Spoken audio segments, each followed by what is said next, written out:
Olá, pessoal! Estamos começando mais um programa Eu Sou e hoje nós estamos com uma convidada muito especial aqui, essa jovem escritora que vai contar um pouquinho da trajetória dela até aqui e também vai falar do mais novo livro que ela acaba de publicar. Hoje a gente conversa com a querida Juliana Daglio. Tudo bem, Ju? Tudo bem, Ana. Muito prazer estar aqui com você, prazer conhecê-la melhor e é uma alegria estar aqui hoje falando dos meus livros. Eu também estou muito feliz, que bom que você aceitou o convite, né? E essa moça aqui, com carinha de tão jovem, né? E é realmente uma jovem de 32 anos, já tem 8 livros publicados. Imagine o tanto de história e de bate-papo bom que a gente vai ter hoje aqui com ela. Conta um pouquinho pra gente. Eu quero primeiro falar de você, contar pra gente qual é a sua formação e como veio essa vontade de escrever e essa descoberta desse dom que você tem. Então, eu nasci em Cerqueira César, que é o máximo do interior de São Paulo. É o interior do interior de São Paulo. Coladinho aqui com a Avaré, né? 20 minutinhos daqui. E as minhas avós, elas gostavam muito de histórias de terror, as duas. E elas me contavam muitos causos e histórias. A minha avó materna, o meu rolê com ela era o dia de finados, ir lavar túmulo e depois visitar o túmulo de todo mundo. E era um dia muito alegre pra gente, um dia que eu sempre passava com ela. E a minha avó paterna, a dona Rosa, ela era bem assim, ela foi criada com a nona que veio da Itália, no navio de imigração.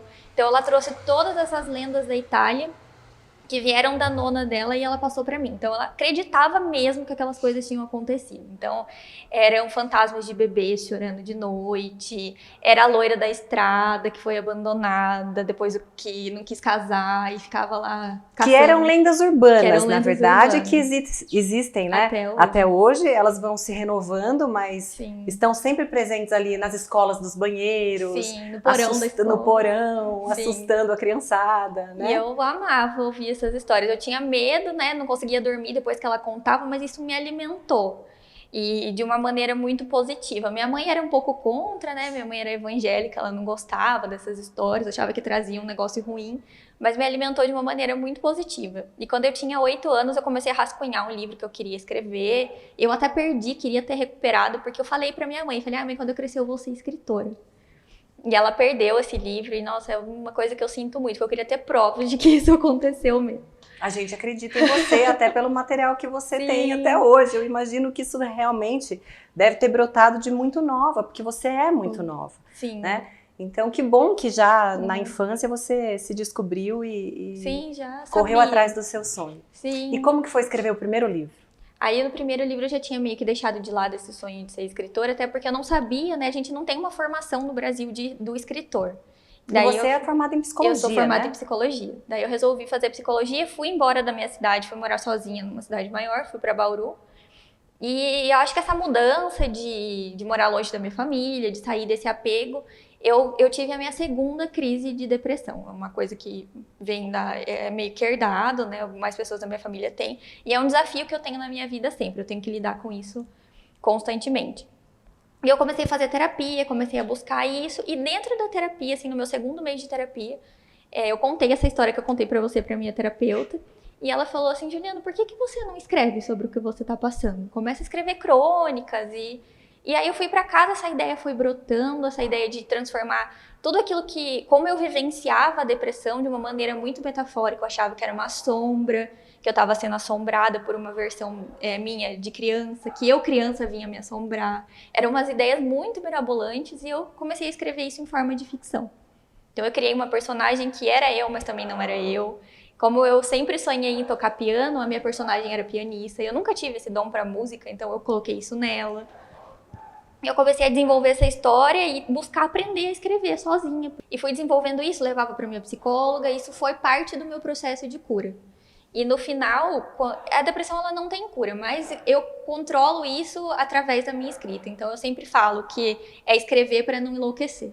Sim, você arrumou uma forma, uma maneira de exteriorizar talvez esses sentimentos, né? De sublimar. E sublimar e mais, achou uma canalização ali para aquela energia conseguir fluir, você ficar bem. Eu acho que é mais ou menos nesse sentido. É um processo realmente de cura, né? É um processo de cura e de autoconhecimento, porque a gente a criatura é um espelho do Criador.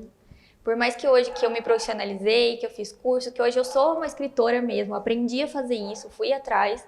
E aí eu penso que eu tô criando uma história do nada, que eu tô criando um enredo do nada, que esse realmente não tem nada a ver comigo.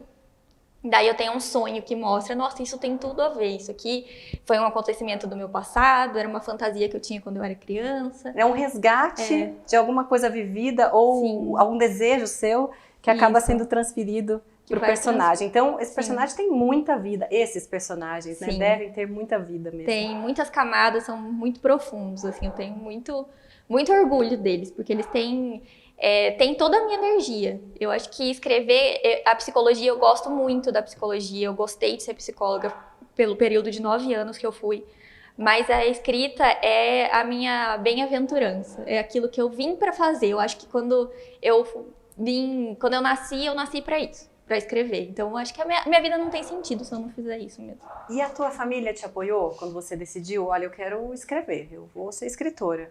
Como foi em casa, com seus pais? As suas avós são vivas? As minhas avós não, elas são falecidas, infelizmente.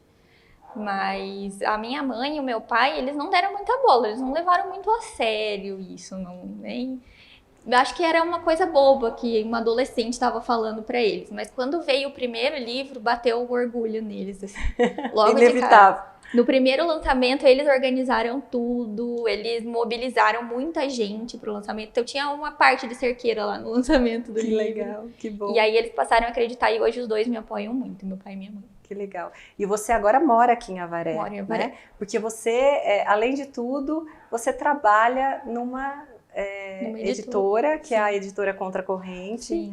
Lá, irmã do Projeto Cordão, é isso? Sim. Posso falar assim? Irmã gêmea do Projeto. Gêmea. Legal. Convivem juntos ali. E foi uma coisa que os livros me proporcionaram também. Há alguns anos, em 2017, eu consegui um contrato com uma grande editora, que é o Grupo Editorial Record, a Bertrand Brasil. E através do livro que a Bertrand publicou, o Rafael Valim, que é o meu chefe hoje, me encontrou. Ele pegou o livro, ele viu que eu escrevia e ele precisava de uma pessoa para ser o braço direito dele na editora e ele me deu essa chance. E eu já estou ali na Contracorrente há 3 anos. Então hoje eu trabalho o tempo todo com livros, a minha vida toda livros. Respiro livros, passo nervo com livros, sou feliz com livros, tudo com livros. Que legal, que bom. E olha, gente, para a gente ilustrar isso, aliás, falando em ilustrar, né, eu comentei da ilustração do seu livro, que parece uma obra de arte, é linda, ela vai falar um pouquinho disso também para nós, a hora que nós formos falar desse livro aqui, Cidade das Orações Perdidas, que é o último livro dela.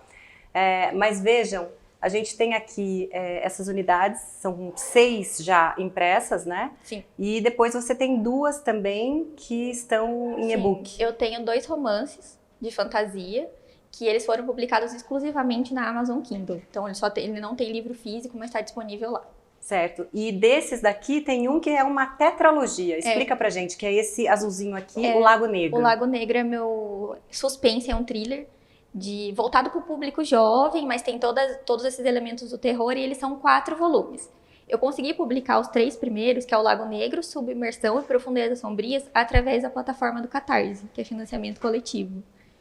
Eu consegui arrecadar 65 mil no Catarse para publicar esses livros. Que legal. E agora eu preciso finalizar o 4º livro para poder fazer o 4º financiamento no Catarse. Então são mais de 300, 400 leitores que me apoiaram nesse processo para publicar esses livros. E trabalho não vai faltar, né? Não Porque vai. Tem muita coisa para fluindo, borbulhando na tua cabeça aí, pelo que eu tô vendo. Não para não. As ideias chegam todo momento. Chego, eu nem dou conta de colocar tudo no papel. Às vezes eu tenho ideia num dia, depois eu tenho outra, e é uma máquina que funciona constantemente. Que legal, que legal. Você sabe que você me fez lembrar de uma história agora?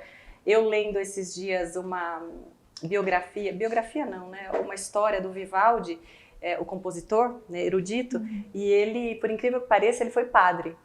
E aí, enquanto ele estava rezando a missa, surgiam ideias de composição para ele, e ele largava a missa pela metade, saía correndo, escrevia e voltava, até um dia que falaram, não dá, nós vamos ter que tirar esse cara daí, e deixar ele seguir a vida dele, o dom dele, que é compor. Então, me lembrei agora de você falando que a todo momento está saindo ideia dali e tá brotando. A história, o difícil deve ser você agrupar tudo, conseguir ajeitar tudo no lugar para para escrever esse livro e entregar para o seu público, que já deve ter um monte aí de gente Tem admirando você, seu trabalho.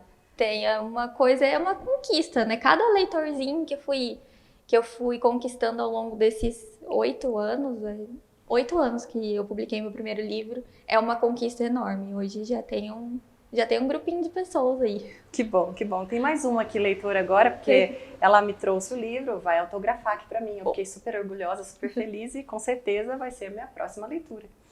E agora, gente, a gente vai entrar falando do Cidade de Orações Perdidas, das Orações Perdidas. Eu vou mostrar um pouquinho dele aqui. Olha que coisa mais linda a capa desse livro. A ilustração aqui, me fala um pouquinho, vamos falar primeiro da capa, da ilustração da capa.